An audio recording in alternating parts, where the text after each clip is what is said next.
Bismillahirrahmanirrahim. Alhamdulillah wassalatu wassalamu ala rasulillahi sallallahu alaihi wasallam.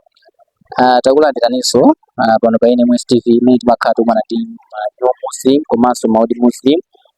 Cholinga chathu ngati NMSTV makamaka timafuna kudziwa zokusa ndi moyo wa mtendere bwanji komanso ndikuona kuti zofoka zawo zathu ndi sofa ababa takumana ndi odi muslimu alhamdulillah. Ndi sister zinanonda Mariam, sister amene tikucheza nawo pano ndi sister Mariam. Sister Mariam majogera kwa Jolishi. Alhamdulillah, mashallah. Okay. Inuyo zokuza ndi Islamu ngati fotokozere kuti yani zokuza ndi Islamu.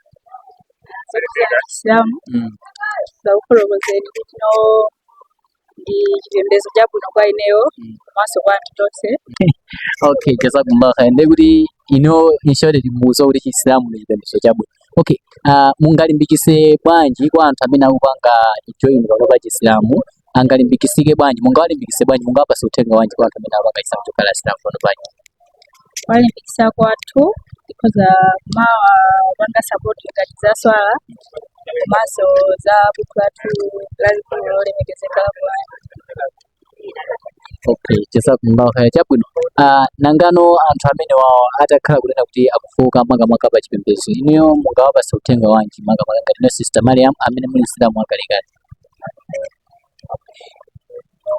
Kode because walimbikisa kunena kuti no ndi dini yofunikira kwa Mulungu komanso akuyenera kuti asapoke pa chimene inshallah zati ukakumana siku la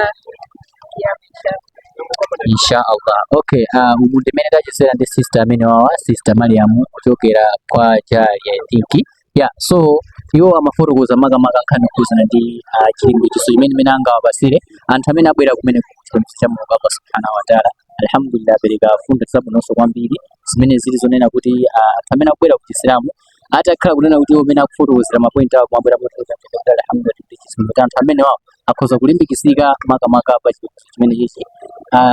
Ndikuti tingopempha Allah subhanahu wa ta'ala kuti awapase zabwino maka sister amene wawa ndi anthu onse amene angakhale kunena kuti azakhala akumvera uthenga umenewo kuchokera kwa sister amene wawo inshallah. Assalamu alaikum warahmatullahi wabarakatuh.